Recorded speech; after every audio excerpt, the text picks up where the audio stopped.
Yes, we're ready. All right, good evening. Today is Wednesday, September 20th.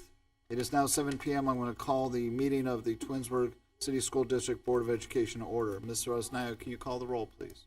Mrs. Crawford? Mr. Curtis? He's going to be absent. Mrs. Davis? Here. Mrs. Travis? Here. Mr. Faber? Here. And for those that are able, please stand and join us in the Pledge of Allegiance.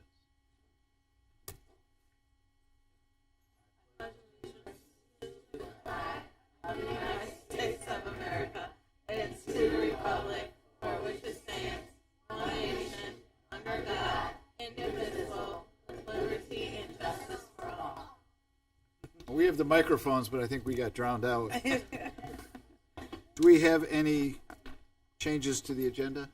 No items for the agenda change? All right. Again, good evening. This is the meeting of the Board of Education for Wednesday, September 20th. I'm Rob Felber, and I'm proud to serve as your president. Welcome to the students, staff, and families from Wilcox Primary School, George G. Dodge Intermediate, and Twinsburg High School. It was great to have you here tonight. If you heard the news recently, there's quite a buzz about our schools. I call this kind of the trifecta of reporting. First was the fantastic ranking by U.S. News World Report. Second, make sure to see the much more detailed report on our annually prepared quality profile. This second document represents a much deeper dive into the operations and activities of the school district. And while I will not steal the thunder, later tonight we will hear from Jennifer Farthing, our Director of Curriculum and Technology, on the Ohio Department of Education's local report card.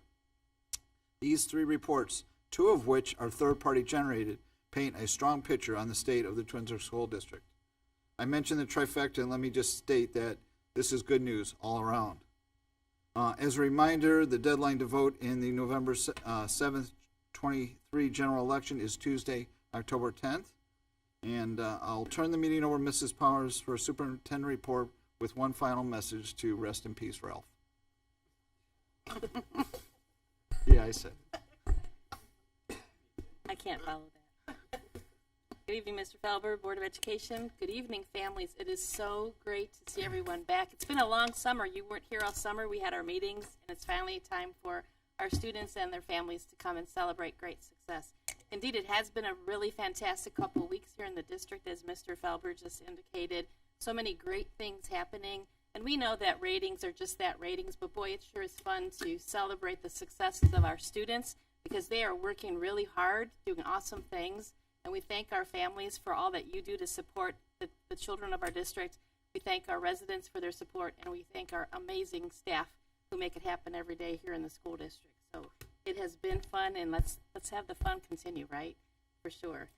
This evening, Board of Education, we actually have three reports. One will be in regard to the district's Equity Steering Committee and some of the work that they have been doing since January of this year. The second report, as Mr. Felber indicated, will be an overview by our Director of Curriculum and Technology, Mrs. Farthing, regarding the local report card. And then thirdly, Mr. Strickland, our business manager, will present information about a draft policy regarding metal detector use here in our school district.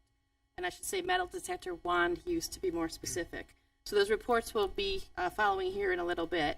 A reminder to everybody that this Friday is a pretty exciting time from 5 p.m. to 7 p.m. over at Tiger Stadium. It's the annual Tiger Tailgate. And what that is, we have all kinds of local businesses, many of our district organizations who've planned activities and fun and games. And there's going to be some food, all just to be out on a nice last evening of summer and celebrating everything Tiger. So we invite you all to come out to the Tiger Tailgate this coming Friday, and that's hosted by our Twinsburg Council PTA, who always are doing so many amazing things to support the students here in the school district. And while you're there, stick around because, you know, that's the night of our football game versus the Nardonia Knights, our neighbors, and that's always a great rivalry. So come on out, watch a great football game, watch a great band show at halftime, and just have some fun here in the community this coming Friday evening. Also, this is the last week for our Fill the Bus for the Emergency Assistance Center. For those of you who've dropped off non-perishable food items, we thank you so very much. On Friday night at the football game, we will have the bus, and I'm sure it'll be pretty filled. I've been around to the buildings, and our bins are getting packed with all kinds of things to donate over to the Emergency Assistance Center. And if you don't know what that is, that's the local food pantry that supports so many of our families in need. So thank you so very much for your support of our Fill the Bus this year.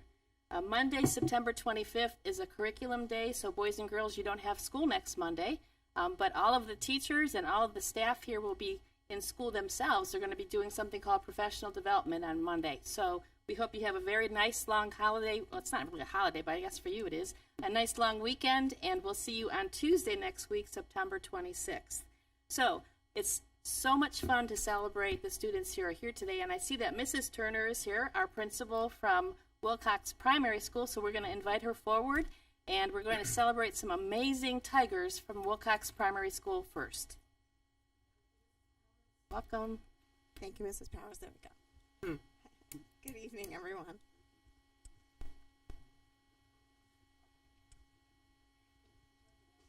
Oh, I would love that. Thank you. 8. So, good evening, everyone. Thank you so much for having us here.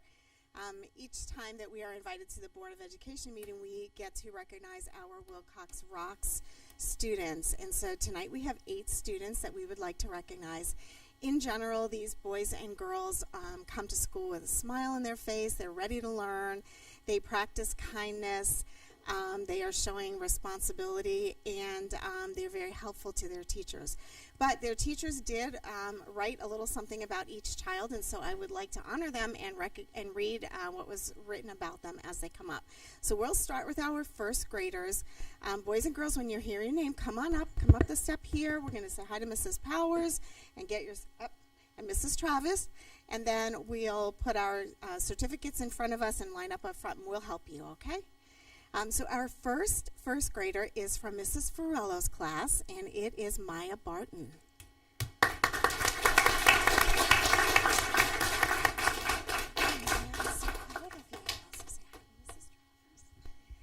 Okay, so Maya has had a wonderful start to first grade already. Mrs. Ferrello can tell what a responsible role model Maya is in and out of the classroom. She's involved in her class discussions, and she has a lot to offer.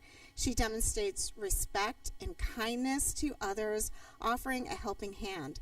When a skill comes easy for Maya, she is the first one to help out a struggling friend. Congratulations to a well-deserved Ferrello Firstie.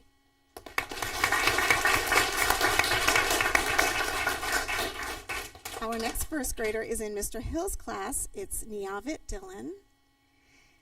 She's going to come up and join us.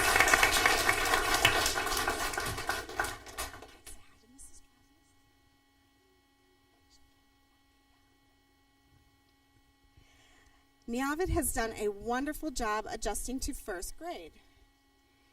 Mr. Hill can always count on her to be attentive on a task. She's a good listener and a kind classmate to her peers. Niavit is a hard worker in class. Nice job, Niavit.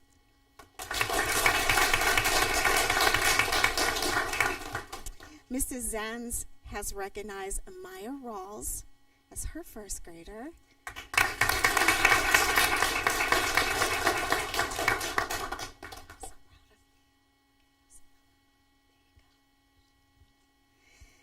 Amaya always comes to school ready to learn. She is kind and caring and a great friend to all of her classmates. Amaya is respectful and is a role model for her classmates. Wilcox rocks because of Amaya.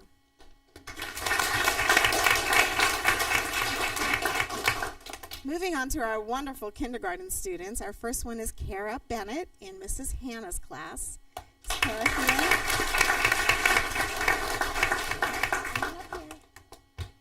Good job. She's confident. Look at her. Good job. I get a hug? Okay. That's awesome. Okay, and Mrs. Travis, there you go. Shake her hand. Yep. Kara has adjusted to kindergarten amazingly. She was nervous at first, but she has taken on kindergarten.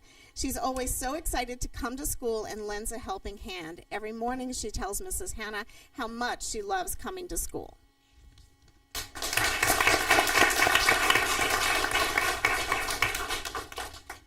In Mrs. Sutton's class, we have Ella Charlton. Is Ella here tonight? Here she comes. Got a lot of girl power going on up here.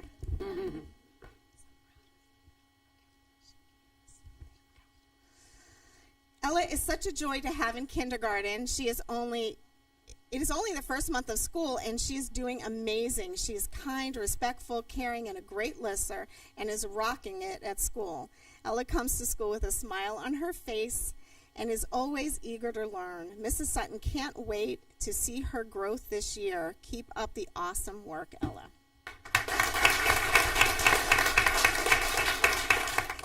From Ms. Nicola's class, we have Mia Miko.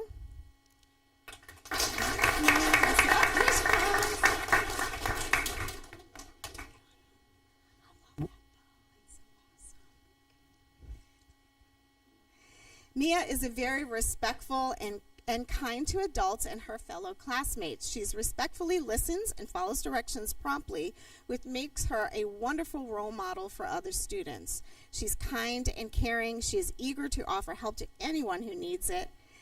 She has helped students find missing items, clean up, and even assisted her friends with their Chromebooks. Mia is a rock star of respect and responsibility and kindness at Wilcox.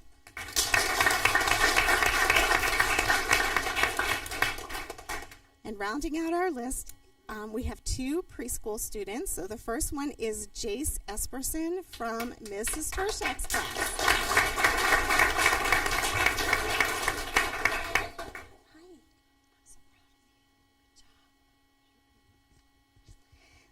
Jace is a pleasure to have in the classroom. He greets Mrs. Tershak every afternoon with a huge smile. He's a friend to others, playing and sharing and using his manners. Jace loves creating things using STEM manipulatives in the classroom. He is also a contributor to discussions and has been an active part of the project-based learning. Jace, you rock. Thank you for being part of our Wilcox family.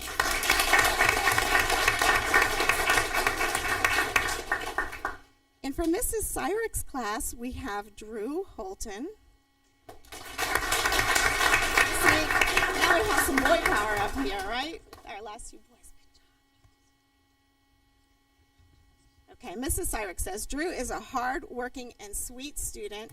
He is kind to his friends and teachers. He always has a dazzling smile and a warm hug to offer. He's willing to help friends and teachers around the classroom.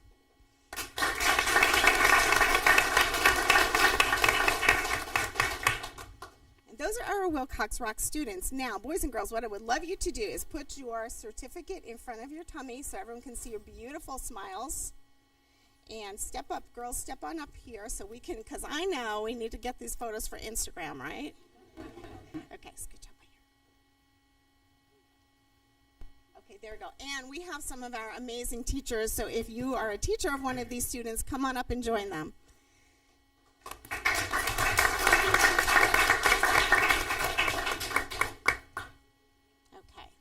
So grown-ups, now's your chance to get your photo.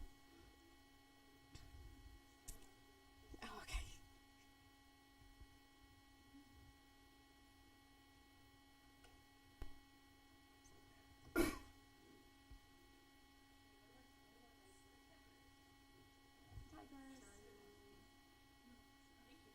Okay, so wait, before we wrap up, before you go, come back up here, come back here. I want to do one more thing.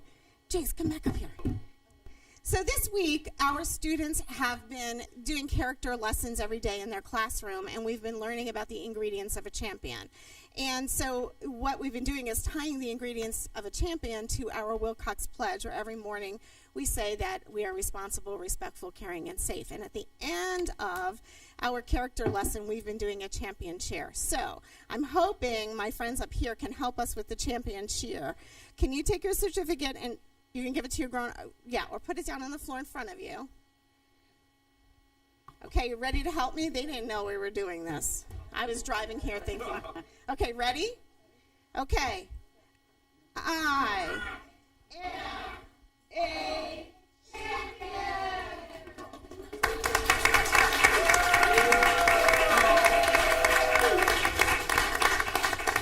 I'm sure you can agree they're all champions. Thank you so much for your time tonight. And turning it over to Mr. Holland. Yeah, Mr. Holland for Dodge.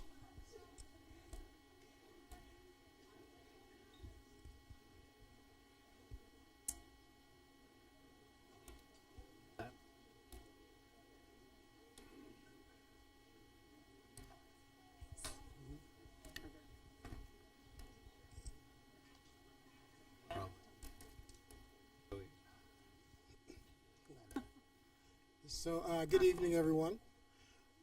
We appreciate having the opportunity to share some of the building highlights at Dodge.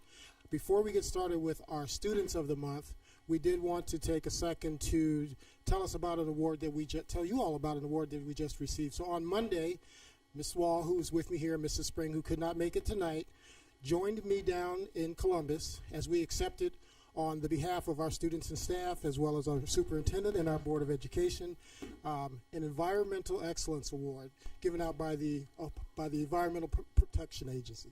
So as we're going to talk a little bit about some of the programs that we did, that we highlighted in order to receive this award. Mrs. Wall was instrumental in that, as well as Mrs. Spring. So she's going to share a little bit about the programs that she does, specifically at Dodge, that encourage that encourage environmental stewardship. They encourage green opportunities and things like that. So, Mrs. Wall. The cool thing about Dodge is that we do recycling every Friday, and it is done by students with multiple disabilities alongside typical peers. And we've been doing it for 10 years, so we have a contract with local recycle agency, and we pass out bins to every classroom, and we go around on Fridays. My students and typical peers, we pick it up and we take it outside, and we just love doing it, and it promotes work skills and friendship skills and environmental excellence. Oh, and Mrs. Spring, I think right before COVID, the building got a grant to plant a school garden. And then we had to wait till after COVID, but it's finally planted, and Mrs. Spring is in charge of that, and alongside her students, they water and weed and pick, and the food is given to the cafeteria, and our head cook uses it for student lunches. So in addition to those two programs, that tasting garden is a huge piece. We've got a couple students that call the tomatoes in their garden their smart tomatoes. So they like to eat them before they take their tests. We also do a program that we should thank Mr. Strickland for with some of the lighting programs that we have in place, which also were part of those things. It was very interesting to have the opportunity to go down and see what other school districts were doing, as well as other agencies, because they weren't just for school districts to participate in. So I'm going to read a little bit here as we get ready, and then I'm hoping we can share with our board. So the 2023 branch class, which is the second highest class that a school district can receive for their encouraging environmental excellence. So it says here, George G. Dodge Intermediate School as a 2023 branch level recipient of the Encouraging Environmental Excellence in Education program for their achievements in improving Ohio environment, implementing interdisciplinary environmental education in their curriculum, and providing opportunities for students to be involved in environmental stewardship. So we're going to present this to our superintendent and our board, and hopefully they'd like to take a picture, and then we'll get it up for our students to enjoy back at Dodge. I'm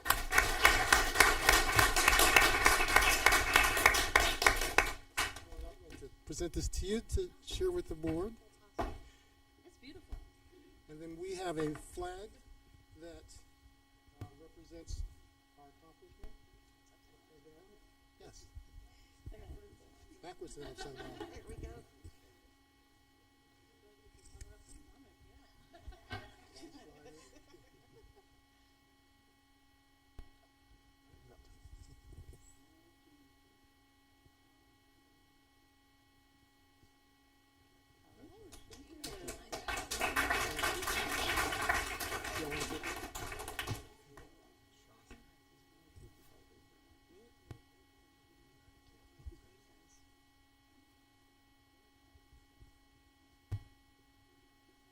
That may take So we'll get it up for our students and staff to enjoy. Again, we appreciate all the hard work that our students are doing to participate, especially with our garden. They love the garden. It can't completely supplement their meals, but they get to try some types of vegetables that they potentially have never tried before. At this time, I'd like to bring up our assistant principals and our student who is going to help us present our Student of the Month.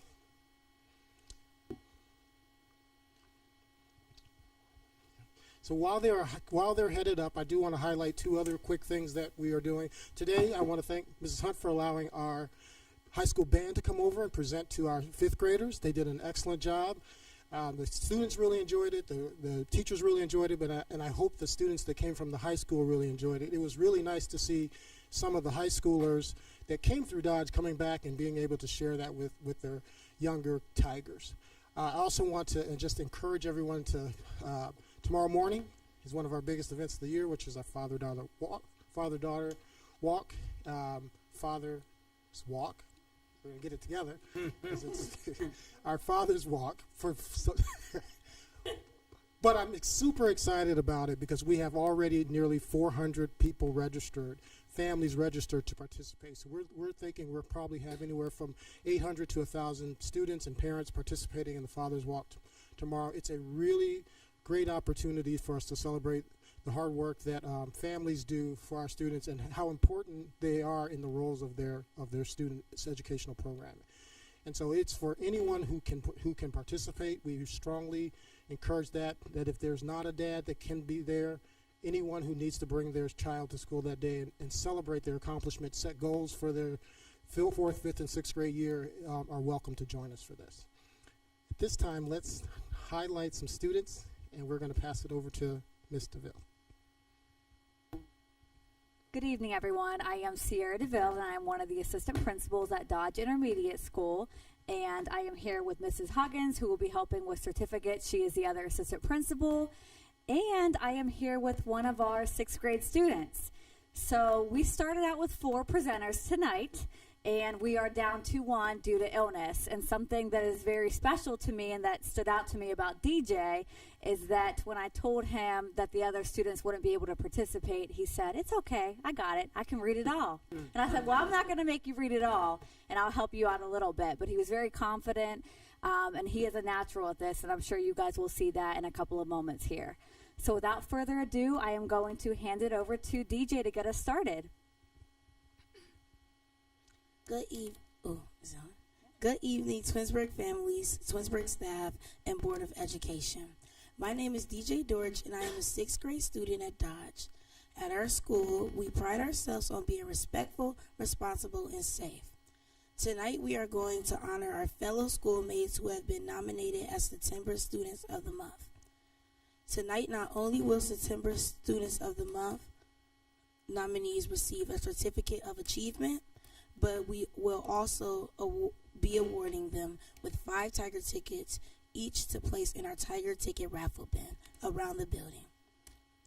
Every Friday, there is a video drawing which selects students to receive a really cool reward, such as extra recess, Dodge t-shirts, candy, and other cool things. Let's get started.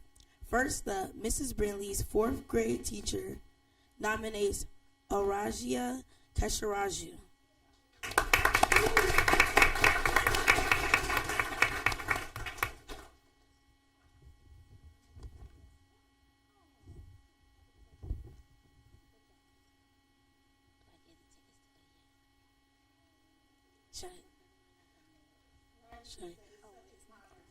No, I said Ari. Ari is a wonderful student and role model to her classmates since day 1 of 4th grade.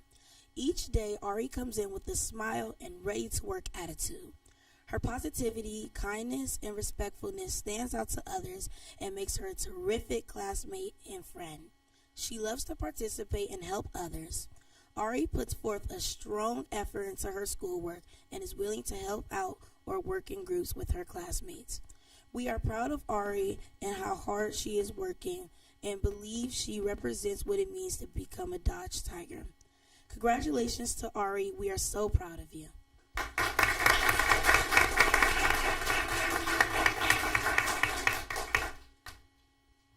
Next up, Mrs. Widener, sixth grade teacher, nominates Beatrice Jeffers.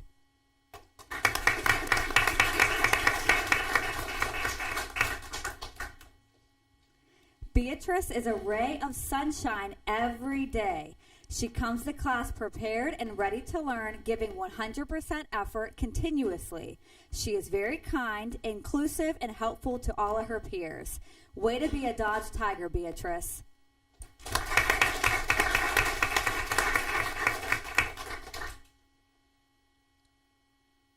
Mrs. Haas, sixth grade teacher, nominates Audie Shaw.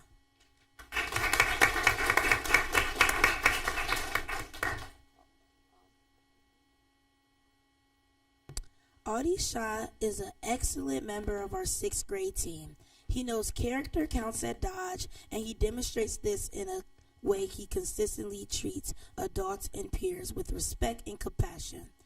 Audie also maintains a sunny attitude each day and gives his best effort to our lessons and activities. He is a quiet leader in class and makes our school a better place for it. Great job, Audie.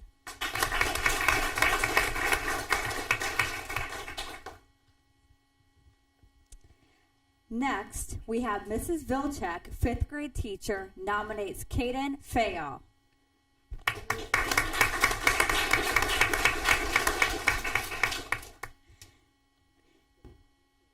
Caden is an exemplary student and an example to others. He comes to school every day with a great attitude and is always ready to work. He is respectful of his peers and teachers. He follows classroom and school rules and expectations even when no one is looking. Awesome job, Caden.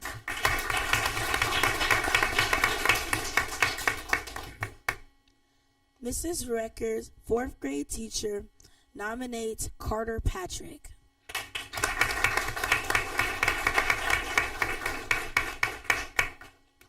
Carter is the perfect example of respectful, responsible, and a safe Dodge Tiger.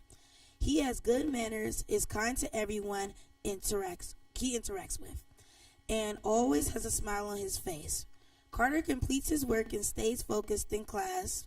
He wants to do well, asks questions, and participates. Carter follows all safety rules and makes others around him feel comfortable. Carter's teachers from last year had wonderful words to say about him. And I am excited to share that he is every bit of the great, amazing student they portray. Congratulations, Carter. I am so proud of you and looking forward to another amazing year.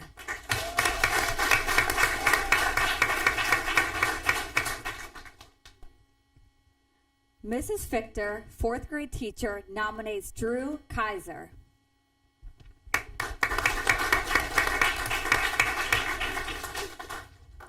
In the few short weeks that I've had Drew this school year, I have noticed time after time how kind and caring he is with his classmates.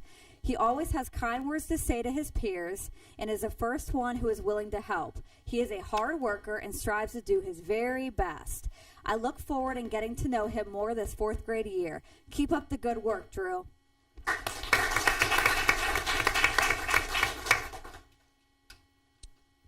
Mrs. Booker's fifth grade teacher nominates Avery Perez.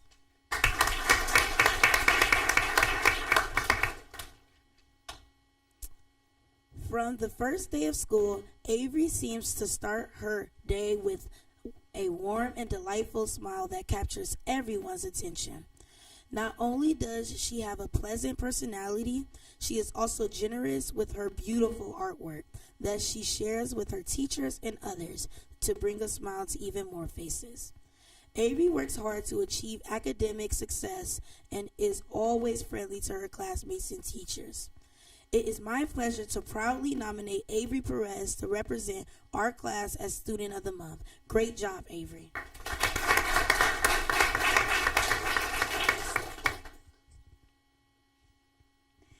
Last but not least, Mrs. Coleman Taylor, fifth grade teacher, nominates Keith Chilton.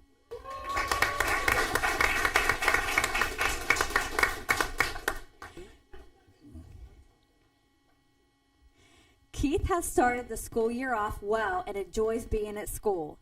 We love his willingness to participate. He is always following directions, and he is always being kind to others. Way to go, Keith, and keep up the great work.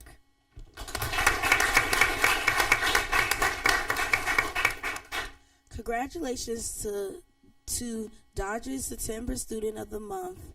At this time, I will reward you with your deserved Tiger tickets. And I have a question, too. I think I should get a Tiger ticket, but what do you guys think?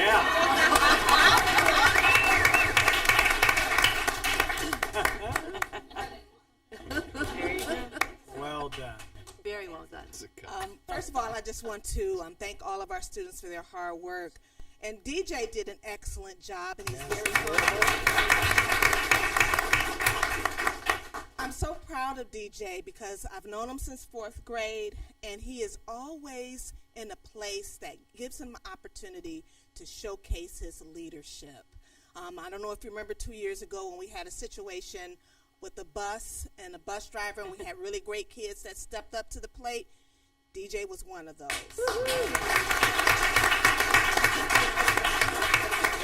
Just like he did tonight. So congratulations to you, Mr. Dortch. Yeah. Can you go ahead and pass out the Tiger tickets? And while he's passing those out, I do see some Dodge teachers in the stands or in the audience tonight. So if you want to join us for some pictures, that would be awesome. Come on.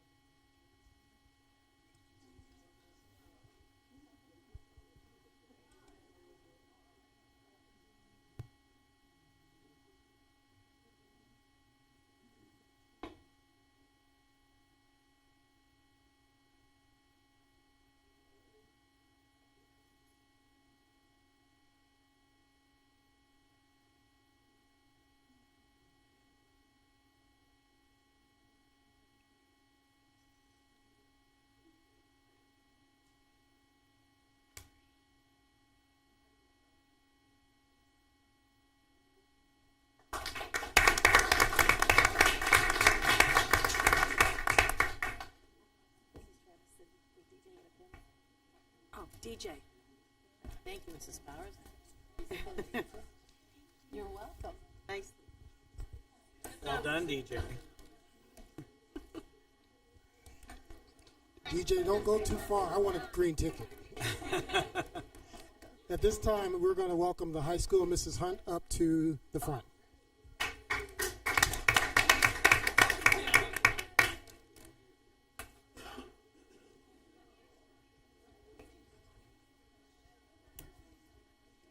Good job. We're so proud of you. Of the good. Thank you. Congratulations. Hope you win with them. Those two. Good job. Thank you. Thank you so much. Congratulations. Good. Thank you, dear. You did a great job. Good evening, everybody, board members and community. I want to thank you all for having us today for our Students of the Month. The elementary kids really know how to clear out a room, don't they? But nevertheless, I'm very excited to honor our THS Students of the Month. Our students were pulled from a group of students, actually the entire building, that was focusing on grade reflections and setting goals for the first quarter. We are halfway through and quickly approaching October 20th, which is the end of the quarter. And so our students took the time to reflect on their grades, set some goals, think about the actions that they would take to reach those goals, and then they needed to be able to articulate that to any staff member that asked them about what those actions would look like. And so these students were pulled from that group of students because they were able to articulate it. So when I introduce them, I may not tell you the action steps that they were going to take, but I will tell you what their goals were. So the first student of the month, and when I call your name, if you can come up and just stand up here and be embarrassed while I talk about you a little bit, that would be great. The first student of the month is senior THS student Quentin Williams.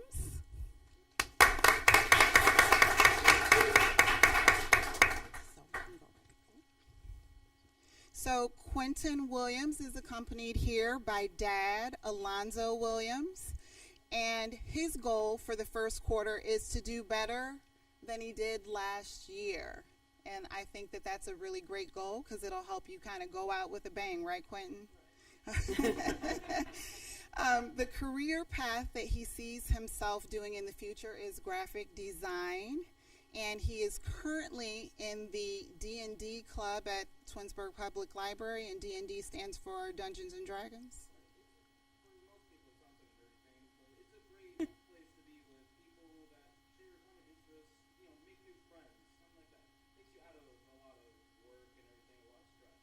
Awesome. Awesome. Well, thank you, Quentin. Let's all give Quentin a round of applause. Can't wait to see you reach your goal by the end of the quarter, Quentin. And then our next student of the month is junior Peyton Cerasi. Come on up, Peyton.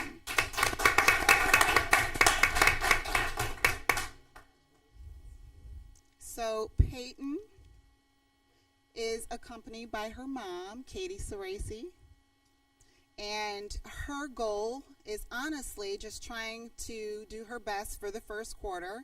She said that she enrolled in some really difficult scheduling courses this year. She's taking 5 AP courses and an honors math course just to challenge herself.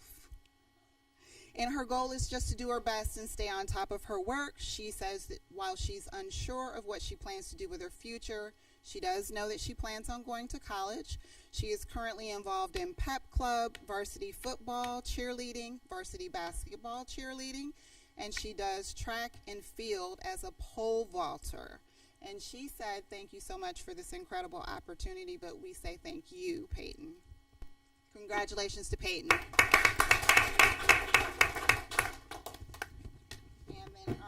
Next student of the month is, I hope I pronounce this right, Lena Coles.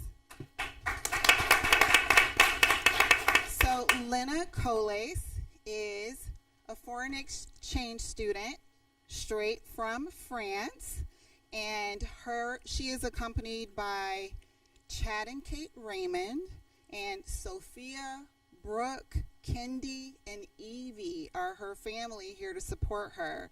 Her goals are all A's for grades, and she plans to do a variety of things, so she's still undecided, but her choices right now, she's looking at law, medicine, or business in her future, and she currently participates in dance, and she will participate in swimming. So congratulations to Lena. And Kenneth Hudson, 10th grader Kenneth Hudson, come on up. So Kenneth is a sophomore, and he is accompanied by his dad, Kenneth Hudson, and his mom, Christy Hudson, and his little sister, Kennedy. His goal is to start out better than he did last year grade-wise. For his future career path, he wants to play in the NFL. Maybe he could help our Brownies out. And he is a part of the current Twinsburg Tiger football team. Go Tigers, go Kenneth. Congratulations, Kenneth. And then last but not least, we have 2 students that are not here, but again, right? Unless they're here and I don't see them. Nope. Okay, so the last 2 students of the month that are not here that also set some really good goals for grades are, I don't have their certificates. Nina Petrosovo. Let's rewind that. Marilyn McCure, who is a senior. She also set some good goals. I wish that I had more of a background on her, but I did not get that one, unfortunately. And Nina Petrosov. I said this 5 times before I came in here. Nina Petrosov. So congratulations to all of our THS Students of the Month. We're going to check back in on you on October 20th and see exactly where you stand. Good luck.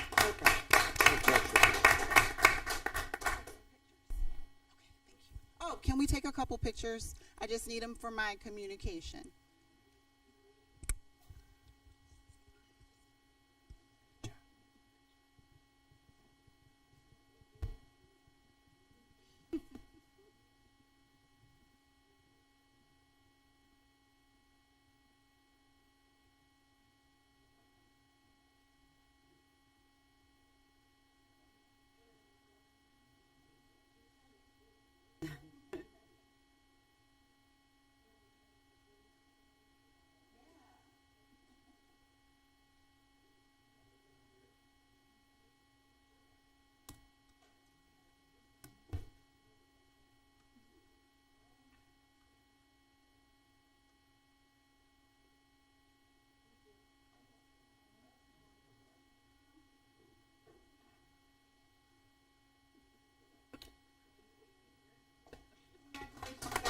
Come here with this.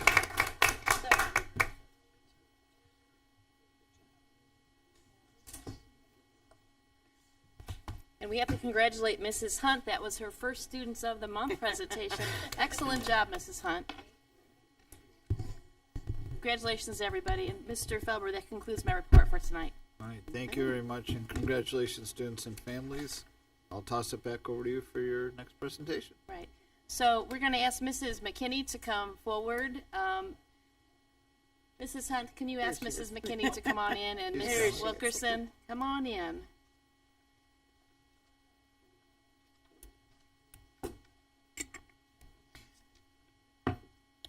Board of Education, as you know, since, it's been about 2 years, maybe 3, that the board started working with the National School Boards Association in the first of the development of the definition of educational equity here in our school district.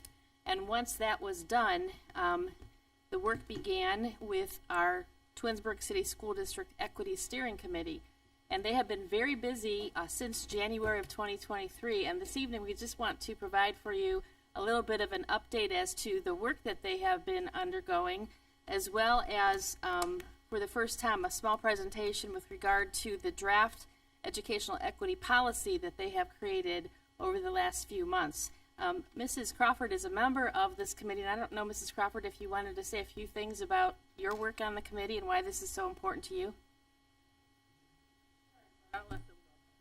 Okay. All right. So Mrs. McKinney is our Director of Human Resources, and she is also my co-facilitator on the the Equity Steering Committee. And Board of Education, just so you know, there's a great group of individuals who have stepped up to be a part of the committee. We have students from Twinsburg High School, and I have to tell you, the student voice has been very important to the work of this committee.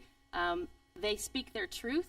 They listen intently, and more than anything else, they want to make a difference, not only for themselves, but for their peers and for our school community. So we're so very proud of the students who have stepped forward to participate on the Equity Steering Committee. We have a number of staff members who are participating, both classified support staff members as well as educators and administrators who give of their time in this important work. We have parents and guardians who have just been such wonderful partners in this work, as well as community members. And so many of the family members that are participating in their world of work are doing diversity and inclusion work in their jobs. And so they bring to the table their experience, their expertise, and their willingness to share how organizations, and they're not all school employees, but organizations, the world of the private sector, how equity work is being informed in those organizations as well. And then Board of Education, as you know, the National School Boards Association has been our thought partners now for several years, And Mrs. McKinney and I touch base with them quite frequently, talking about the work of our committee. They provide a wonderful wealth of resources for us and continue to help us facilitate in some of our work. In August, the National School Boards Association representatives were part of our district administrative leadership team meeting, where we took a look at some of the board's policies through the lens of equity. And so they have been very helpful in continuing the work here in our school district. One of the first things that we did as a group, and we continue to do this, is a book study. And we've been reading the book, Belonging Through a Culture of Dignity, The Keys to Successful Equity Implementation. And Board of Education, this has been such a great resource and such a great resource to use to have deep conversations about how the thing about belonging and why belonging is so important. And so many times we see belonging as the thing that you have to achieve in order to belong. But what we want to say in our district is everybody belongs, and once you belong, you can achieve. And so this book and this book study have gone a long way in opening dialogue and just having true conversations. And I'm really delighted to let you know that Mrs. Johnson and I met this morning for her professional growth plan meeting, and the staff over at Samuel Bissell Elementary School are now also going to be engaged in the same book study. So it's starting to spread, and that's exciting work here, and that all started with this fine group of people who've come together really looking at the world of Twinsburg City School District and how we can make it an even better place. So Mrs. McKinney is going to come forward, and she's going to just talk a little bit about the difference between equity and equality. Oh, you changed up the script?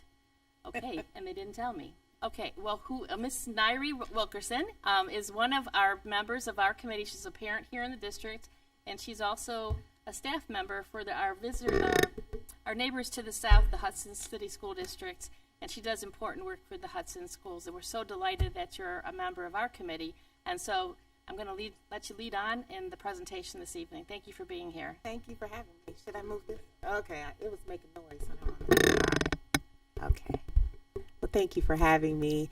I'm Nairi Wilkerson. I have a 10th grader in the district, and I have two older sons who came out in 13 and 15, but we moved here when they were in high school, and we were very purposeful in our decision to move to Twinsburg. And I want to thank you all as a board for being willing to take on such important work as equity work. Equity is like such a hot topic. It's such a word that is sometimes misunderstood. And so I want to applaud you all as a board and thank you for taking on important work such as equity. So one of the things as a committee that we talked about and made sure that everyone understood was the difference between equity and equality.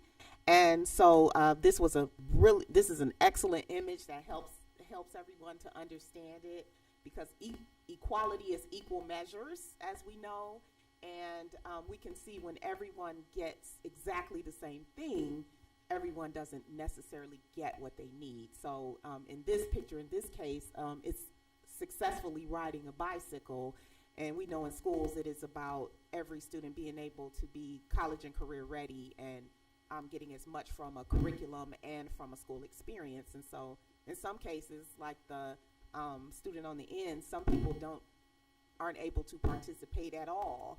And when we have equal measures, in a lot of instances, some people get by, but everyone doesn't get to experience the bike ride or curriculum or whatever it is as best they can if we don't provide them with what they need. And so we made sure that our committee was clear about those differences between equity and equality.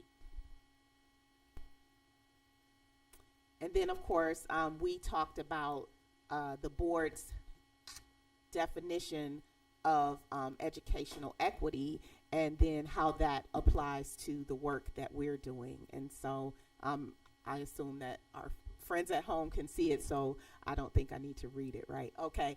And so we did talk about what this statement means and what that would look like for all of our students. What is experiencing teaching and learning in a way that honors the diversity of our amazing community. So we've talked about this statement, and it has driven the work that we have done. We've looked at it in literally every meeting that we've had because it is at the forefront of our work.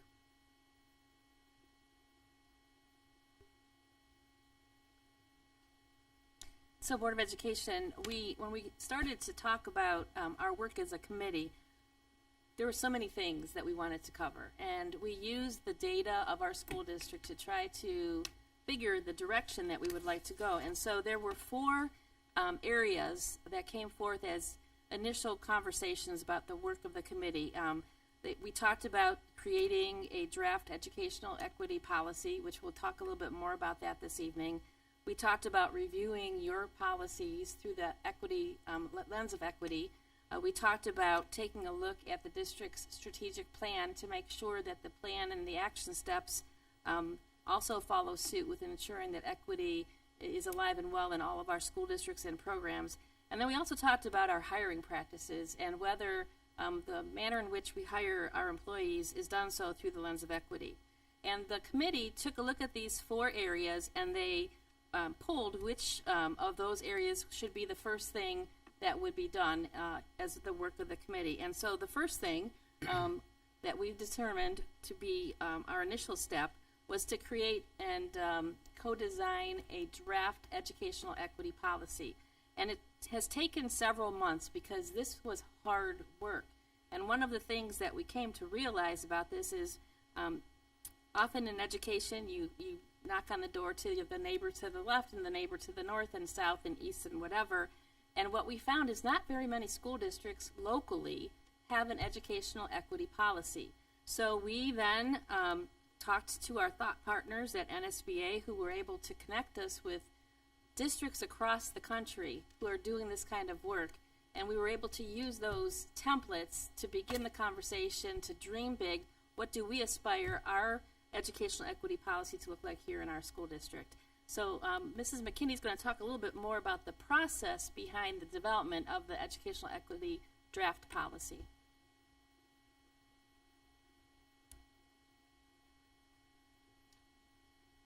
Good evening, good evening. As Mrs. Powers said, the work of developing a draft educational equity policy was serious work and kind of a daunting task at times, but we were able to get through it. What we did, once the NSBA group gave us sources or districts who had policies, we looked at several policies from across the country, and we picked them apart basically. And from each policy, we took sections that we felt would meet the needs of our district. And once we identified those sections, then we had our committee break up into groups, and they could work on drafting that section of the policy that spoke to them or that they were most interested in. And once each group had a draft of a section, then we put them together and kind of created our policy in a really rough form at first. And then we had our administrators look at the draft policy, and they made some changes and some recommendations, I should say. And then we also presented it to our support staff, and they also recommended changes as well. And so then once we made those changes, we kind of had the draft in almost final form. And then there was some terminology that was used in drafting this policy.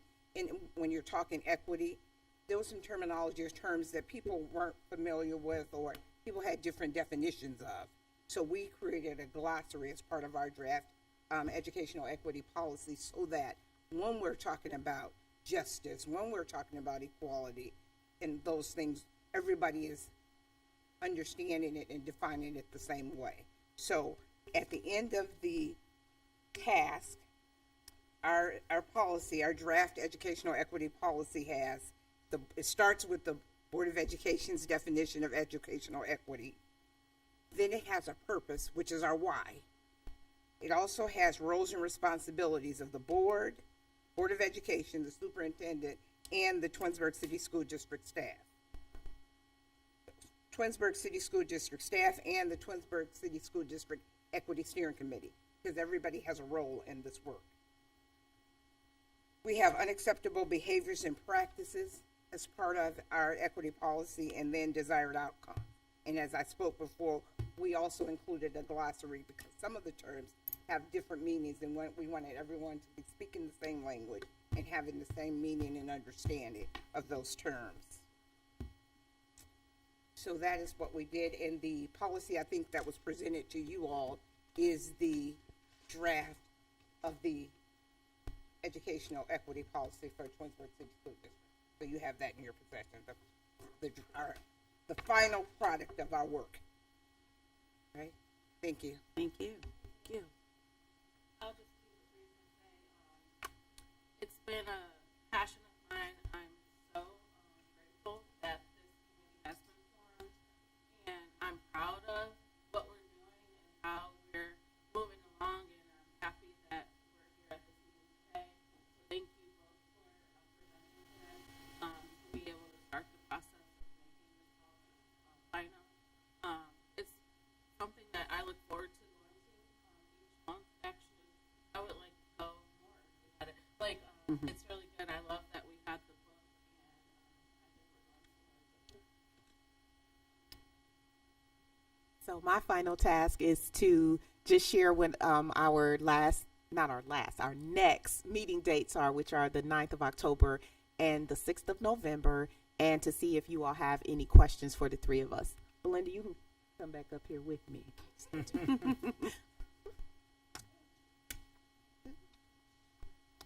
No questions, just great work. I mean, we were involved as a board and with NSBA, and seems like many months ago, you know, just cracking it open the first time. So it's good to see the work, and we know there's been a lot of effort. I really appreciate everything that the committee is doing, because it's very much needed, and I think it's only going to progress from here and get bigger and expand and bring a lot of good things to the school. And then we can all write a book and show everybody else how to do it. That's right. License it, and gotta get revenue somewhere. Curriculum. A lot of good work, and we thank you, everyone that's involved. This is so awesome for us, and we appreciate all your work. Thank you. You know, Board, as we've said repeatedly at the committee meeting, is it feels sometimes that the work is going so slowly, but the truth of the matter is the work is so great and the focus is so intense that we want to do this right. We want to build a foundation and a structure on top of which we will build, you know, programs and activities all through the lens of equity. And so I applaud the members of the committee who are here tonight, and thank you, Ms. Wilkerson, for representing everyone else. It's just been a fascinating journey so far. We're so delighted about the work underway, and we are going to be steering next on to looking at the board's strategic plan and to determine how the various areas and the action steps align with the board's hopeful educational equity policy. One of the activities that Mrs. Crawford has really taken on is the Unity Day, which is now sponsored by the Equity Committee. Would you like to say a few things about the Unity Day? Yes, we started Unity Day through the Twinsburg Council PTA Diversity, Equity, and Inclusion Committee, and it's annual day through Pacer.com, and it's to really prevent bullying and make sure that kids feel like they belong, included. And so, really on that day last year, we advertised Share and Wear Orange. And the board, we had orange last year. So this year, I thought it would be a good idea with the Equity Committee to be able to sponsor this day and move it along. And so we did partner up with RDP, and they will be, there's shirts online right now. If you look at the Sunday email that Mrs. Powers sends out, there was a link to RDP store where you can purchase shirts all the way up until September, I think it's 29th is the cutoff. If you want to get a shirt, it's optional. And we're just asking if you want to wear orange on October 18th is the day that it is this year. And last year, some schools ended up doing some programming with belonging, and so you might see that happening more in the elementary schools. But we plan to have stuff go from elementary to high school, and really the high school, we're going to look to the students to do more of what they want to do when it comes to that. So thanks. Thank you. So, Mr. Felber and Board, this evening, as you know, we presented to you the draft of the educational equity policy. The question that I have this evening for the Board is if you would desire that that policy draft go to the policy subcommittee of the Board, or if you would like us to push it forward for the first reading at the next meeting, which actually is a work session next week. It could be an agenda item on the work session for the 27th meeting. Policy folks have it. Yeah, because they did all the hard work. They So yeah, let's put it on the work session, open meeting as First reading. well. All right, thank you. Moves it along. Thank you very much. Thank you. Thank you.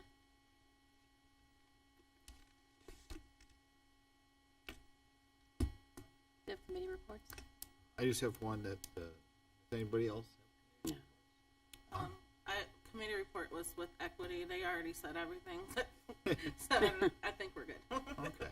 I would just briefly, the Business Advisory Council met on the 19th at the library after updates from Mrs. Powers and the board. We heard from Alex Popovich and Tony Klus regarding career and workforce initiatives and readiness, and the job fair date was set for March 6, 2024 at the high school.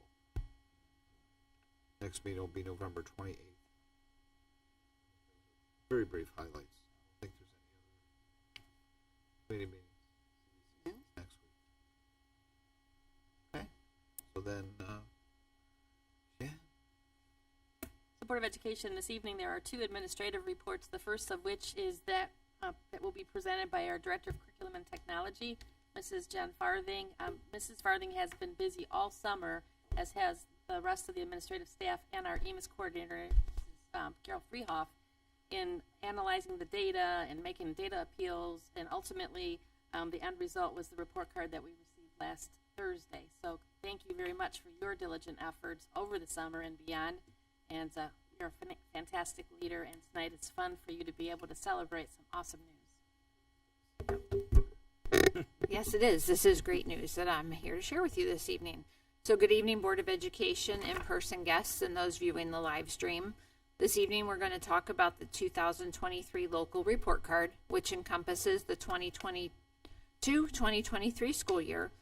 Some of the screenshots you will see this evening are from the public view of the local report card that you can find off the Ohio Department of Education site.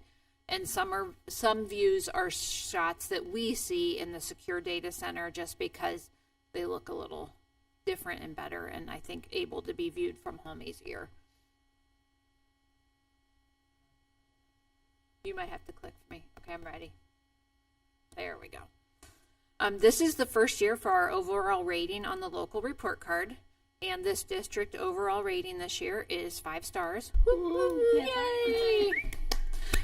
And so now we're going to take a dive into each of these components that make up the report card. The first component to discuss is the achievement component. On the achievement component, we earned 5 stars. The achievement component is measured based on the performance index rating, and that is the weighted level that our students earn on their tests: basic, limited, proficient, advanced, accelerated. And the weighted level on those tests will make up the PI. And this year, the highest, so the way that we are measured on this is we are measured against the highest 2% of PI ratings in the state of Ohio.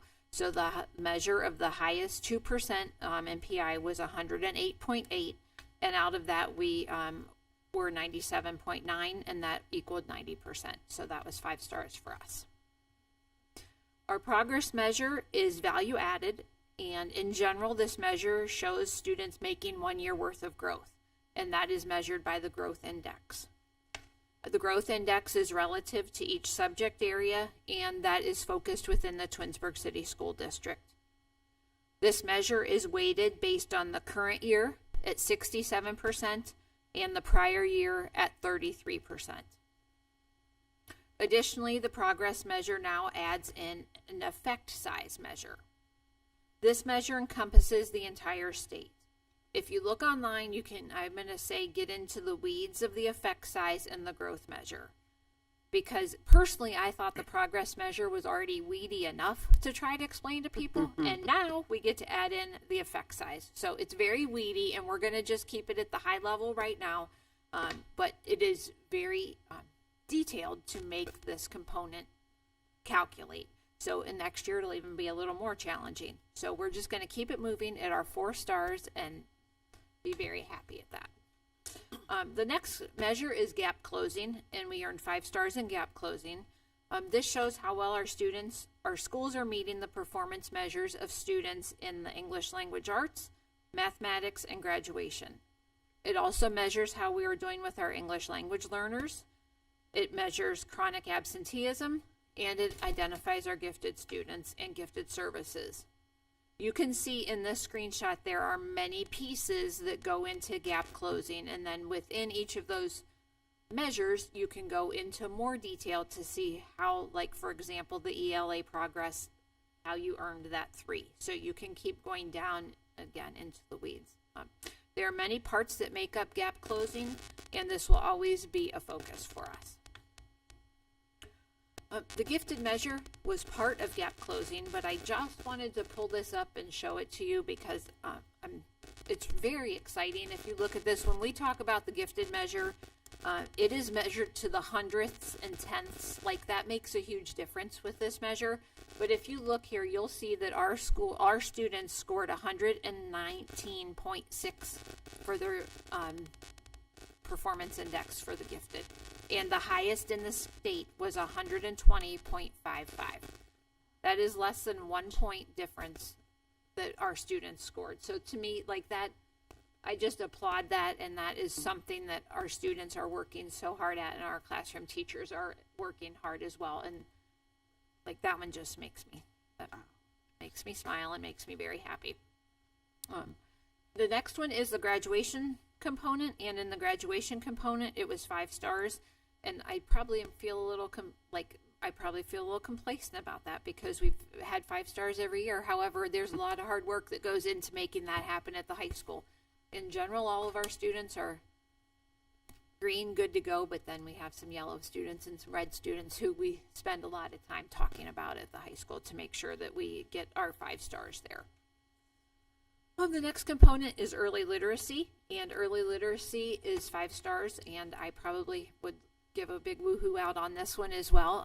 We have typically earned a C, or would have been 3 stars in early literacy, and this year we earned 5 stars. And the report card in general encompasses K to 12, but in early literacy we can give an extra shout out to Bissell and Wilcox on this one because this is their work. So I would like to give a shout out to those teachers at Wilcox and Bissell. The next measure is the college, career, workforce, and military readiness component, which is a mouthful, and that will be abbreviated. This measure is a non-report for this year. This measure shows how well prepared our Ohio students are for their future opportunities. And as I said, this is a non-report this year. It will not factor into our overall rating until next year at the earliest. And as we talked about last year, this is going through the JCAR and making the business rules at this time. This measure, it's very hard to see, but there are some that have a star by them. And those are the ones that were measured now, and an asterisk, and the other ones are just for, it's all for informational purposes, but those are the ones that we have ratings for at this point in time. Just to give you a glimpse into each building, the high school earned 5 stars, and you can see their rating on the screen. Very exciting. R.B. Chamberlain had an overall of 4 stars. George D. Dodge had a 4.5 stars. I'm pretty sure this is the first year we've had, well, this is the first year for the overall rating, but the 0.5, this is new for us to have those. Samuel Bissell Elementary School had 5 stars, and Wilcox Primary had 5 stars, and their measurement is gap closing, which predominantly encompasses EL students and chronic absenteeism. And in closing, I would just like to say a huge shout out for our students, our staff, and our families. This work of the 5 stars doesn't happen in a vacuum. It doesn't happen only during our school day. So we would just like to say thank you to everyone for your support and everything that is done for our students each and every day. Thank you. Amazing work. Thank you.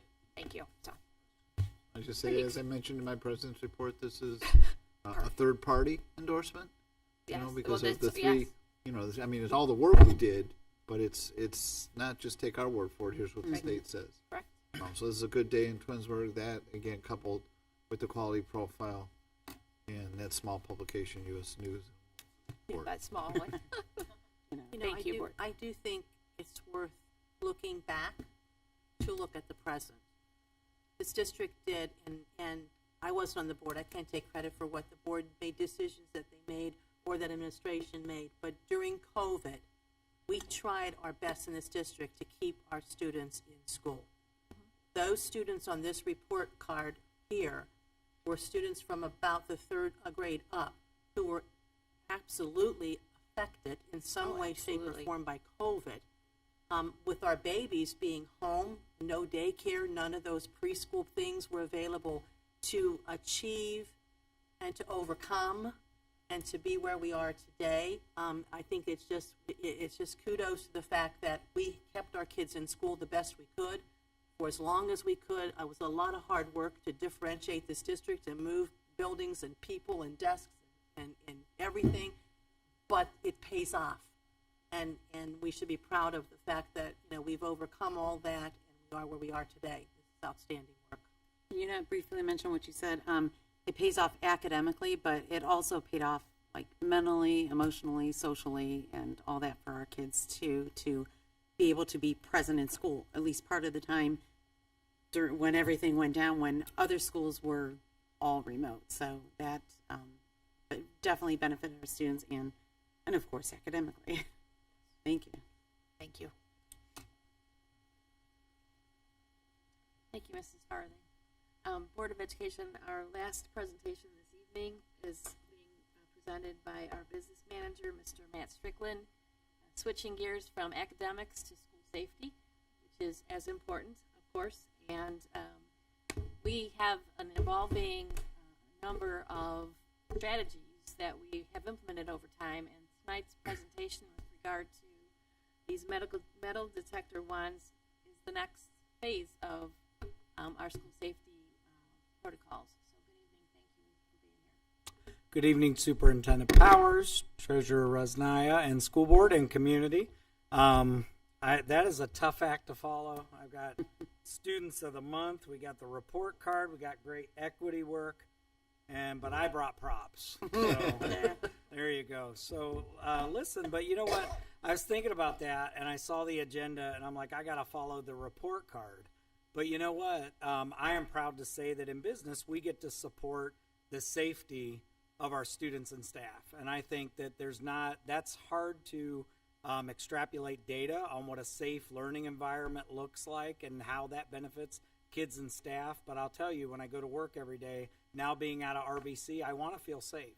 I want to feel like I'm in a safe environment, and I can't, as a student, I'm sure that it's easy to learn. So what we have before you really is just a brief overview of a proposed policy change and adding an administrative guideline that would enable us as a school district to use our safety grant dollars and put them to work with metal detector wands. Now, you all know through various subcommittee meetings and different engagements of staff and community, this is where we've landed. We feel like this is a good fit for Twinsburg schools. So we're going to talk a little bit about that. You have the policy and the administrative guidelines in front of you, but we really just went over the highlights. It talks about, if you at home are reading this, a school building is the greatest financial investment owned by the board, but it's not just the building and the property, it's what's inside, right? It's our kids, it's our staff, and keeping them safe is protecting that investment. So the changes to the policy, they allow the superintendent to develop and supervise a security program like what we're talking about. That's already existed, but a couple of additions to this is that we can engage with the police if we have a serious issue through this policy. And then the superintendent is authorized to utilize metal detector wands and video surveillance. And it talks about potential changes in exactly what we want to use the wands for, which would be to detect weapons or any sort of paraphernalia that don't belong in a building. That could be vape pens, that could be, you name it. So anything that knives, anything, weapons that shouldn't be in the building, that's what these are aimed to protect us against. And then it talks about how the superintendent, how we will keep you posted on what we're seeing in the buildings, particularly anything serious. Does anyone have any questions around the board policy 7440? And these are just highlights, bullet points. If anybody's watching this at home, these are pulled directly from board policy. I didn't add any language or anything, so it's exactly what we would have in place. So if we turn our attention to the administrative guideline, AG 7440B, this is sort of an accompaniment to that board policy. And what this does, it provides the structure around how the wands are used, how staff are trained, what the enforcement of the policy looks like, what students can expect in the process, what visitors can expect during the process. And when Superintendent Powers and I talked through this, and we talked with some of our neighboring districts, think of this, it is really as a solid preventative measure. We want to just send the message that we mean business when we're talking about school safety. So when we decide to do one of these, it talks about signage being put up, alerting people. So it's a preventative measure. And when you think about a school dance and how we might use breathalyzers at the high school, what is that doing? It's preventative. It's keeping everyone safe. Everyone deserves to be in a safe learning environment, in a work environment. This is another tool to help us achieve that.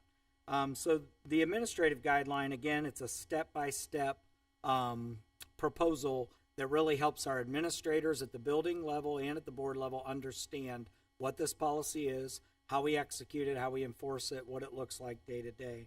I would like to highlight just a couple of things.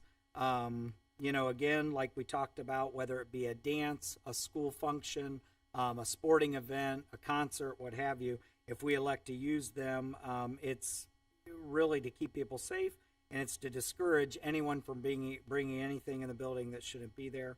We talked about in a prior board meeting about the equity piece. So we did talk more about that, and every effort will be made to wand anyone that would come in the building.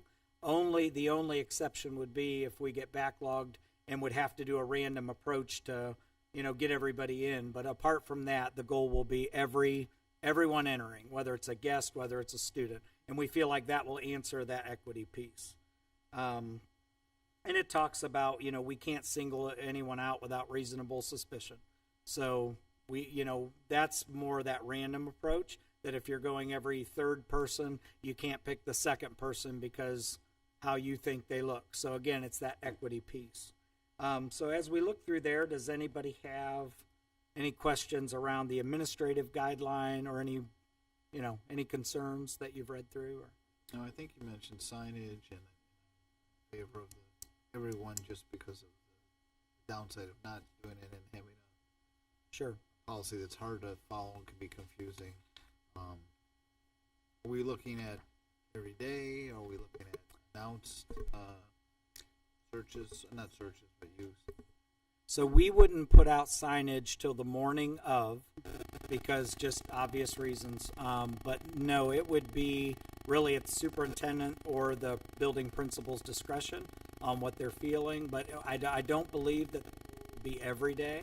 I think it would be probably more along the lines of when the police decide to bring the dogs in. It would be, I think that would probably be more of a random thing. I think we talk through that, what we think as we approach that. And I think you said random. I think that's key too, because just because we're doing a search doesn't mean it's because we suspect something is, that there's a big concern. It's random just to keep everybody safe. Right. And and again, it's preventative. So right. We don't want people to be alarmed because this is just, it happens in other schools and absolutely it's happening here. Right. Does anyone else have any other questions or input? One of the components was that we actually sent the draft to Chief Tom Mason here at the police department, and he did respond with a favorable review. He had some questions about the search component of any time we would want to or have the need to search, and so I've provided to him our administrative guideline with regard to searches, and so that answers the questions that he had about that. Generally speaking, when there's a situation that happens while students are on our campuses, it's the building administrators that conduct a search, unless there's a feeling that there's something of danger there. And then at that point is when we would engage our school resource officers or another patrol officer. But generally speaking, any run-of-the-mill day, if there's, for example, there's a suspicion that somebody has a vape pen, we're not involving the school resource officer. That's merely the principal or the assistant principal asking the student to take things out of their pocket. And so that search component is something that we're going to want to talk through with our staff to make sure that we're aligned with our think of the expectation of how that will actually play out. It can be purchased with grant funding, not operational dollars. Yes, so and it's that not impacting our operations. Right. You know, that's funded by property. Right. No, this is just, yet another investment we've made from those safety and security grant funds. So, right, that doesn't have any impact on our budget. That's correct. Lastly, in the slide, it's just an introduction to the proposed wands themselves. They're very sophisticated. I'm not going to kid you. We've been practicing at RBC a little bit with it. So it will pick up really anything, anything with a metallic base to it. And again, when I talk to a lot of our neighboring school districts, this has been really a godsend for the vape situation also. Yes, weapons, of course, but this catches anything that has a metallic base to it, even if it's just coated in like a metallic finish. They're very sophisticated. So they've got an alarm. What was whatever was in my ankle from my surgery. Whatever's in your ankle, it picked it up before the meeting. So it can get my watch, belt buckles, you name it.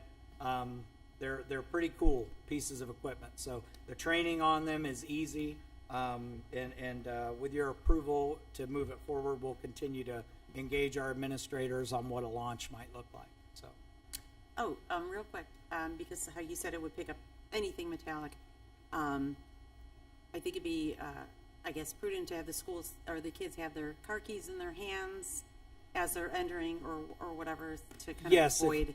If you think about it, just like going into a concert or any other venue, it's gonna pick up everything. So I think that routine, people will just know. But yes, the schools that I've talked to, and I actually, Mr. Curtis had set me up that I'm going to go visit Maple to check that out.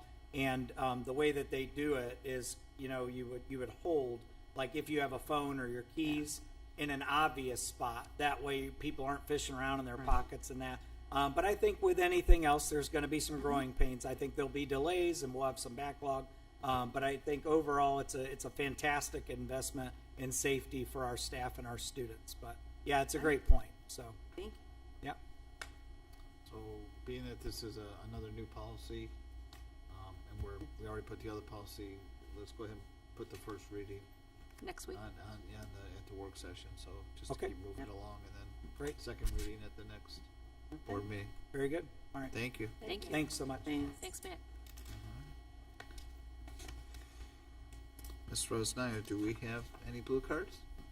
I didn't think so because there was nobody sitting out there. All right. You wanted to take a recess? Just move it. Without objection from my colleagues, move on to action items personnel.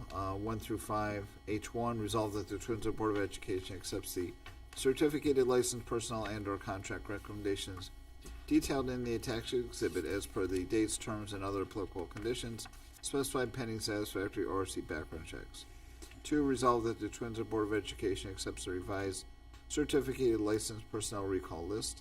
3, resolve that the Twinsburg Board of Education accepts the classified personnel and or contract recommendations detailed in the attached exhibit as per the dates, terms, and other applicable conditions specified pending satisfactory ORC background checks. 4, resolve that the Twinsburg Board of Education accepts the revised classified personnel recall list. And 5, resolve that the Twinsburg Board of Education accepts the supplemental contract recommendations detailed in the attached exhibit as per the dates, terms, and other applicable conditions specified pending satisfactory ORC background checks. Do I have a motion for those 5 items as read? Moved by Mrs. Crawford. Is there a second? Second, Mrs. Travis. Any discussion? Roll call, please. Yes. Yes, and those 5 items pass 4-0. Moving on to action items, new business. I-1, resolve that the Twinsburg Board of Education approves the following textbooks to be deleted from inventory as the list is there. 2, resolve that the Twinsburg Board of Education approves a proposal for an overnight extended student trip for the RVC Chamberlain Middle School 8th grade students to travel to Washington, D.C. on October 4th, 2023 and return on October 6th, 2023. The cost of the trip is being paid in full by each student participating as sent to the board under separate cover. 3, resolve that the Twinsburg Board of Education approves an agreement with the Wren Hill Group for certificated substitute services for the 23-24 school year as sent to the board under separate cover. Billing rate will be $150.15 per day per sub, which includes the daily pay rate and administrative charges. This is a general fund expenditure. 4, resolve that the Trinidad Board of Education approve the service agreement with Educational Alternatives of Cleveland for 1 student to attend the day treatment program at Educational Alternatives in Ravenna until October 2nd, 2023 as sent to the board under separate cover. Tuition cost is $4,032 and this is a general fund expense. 5, resolve that the Twinsburg Board of Education approves the agreement with Belfair Jewish Children's Bureau of Shaker Heights for 1 student who attended Monarch School for ESY services during the summer of 2023. The 2022-23 settlement agreement included ESY services and was board approved, but associated costs were not board approved. Cost is $7,700 as sent to the board under separate cover. This is a general fund expense.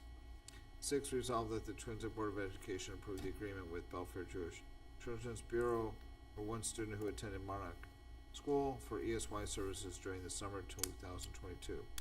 The 21-22 settlement agreement included ESY services and was board approved, but associated costs were not board approved. Cost is $7,333 as sent to the board under separate cover. 7, resolve that the Twinsburg Board of Education approves the following administrators as credentialed evaluators for the purpose of Ohio Teacher Evaluation, OTES 2.0, and Ohio Principal Evaluation, OPES, in the Ohio School Evaluation System for the 2023 school year, and those are listed there. 8, resolve that the Twinsburg Board of Education approves the Memorandum of Understanding with the Twinsburg support staff regarding compensation for support staff who work at athletic events as sent to the board under separate cover. 9, resolve that the Twinsburg Board of Education approves the purchase and installation for Twinsburg High School of numerous Halo IoT Smart Sensor 2C vape shot detector devices and associated labor and licensing from Redshift Technology in Middlework Heights through the OMNIA Partners Consortium grant at a cost of $24,000. This is a safety and security grant expenditure sent to the board under separate cover. 10, resolve that the Twinsburg Board of Education approves the purchase of installation for RB Chamberlain Middle School of numerous Halo Smart Sensor 2C vape shot detector devices and associated labor and licensing from Redshift Technology through the OMNIA Partners Consortium contract at a cost of $27,380. This is also a safety and security grant expenditure sent to the board under separate cover. Do I have a motion for those 10 items as read? So moved. Moved by Mrs. Travis. Is there a second?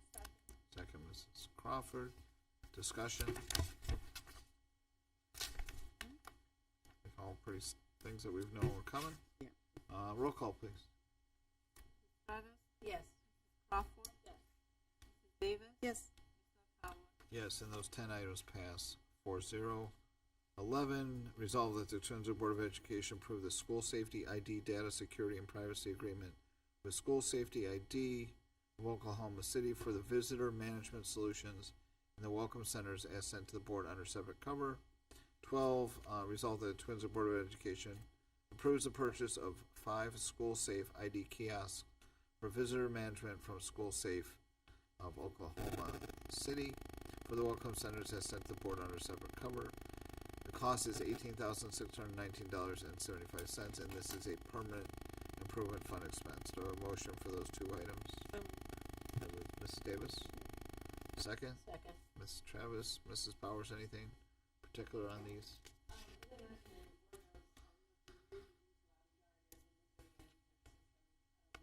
The welcome centers in all 5 of our buildings, Lobby Guard is no longer supported, and so the district over the summer did some research and determined that this new product, School Safe ID, meets our needs. And so with your authority this evening, we'll move forward with replacing Lobby Guard with this new visitor management system. As that happens, we'll make sure that we communicate to our parents about the new process that they will be using and anything that's different for the end user.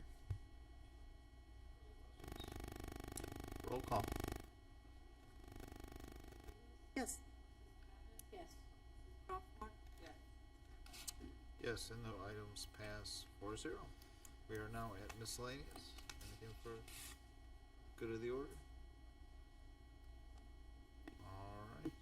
We do have need for executive session, so the Board of Education enters into executive session at 8:31 to consider the employment and compensation of public employees per Board of Education Policy 0160A. I've made that motion. Is there a second? Second. Travis, any discussion? Roll call.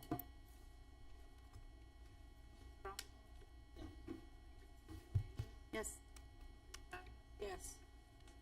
Yes, and that passes 4-0. We are now in executive session, and we do not anticipate for the business when we reconvene.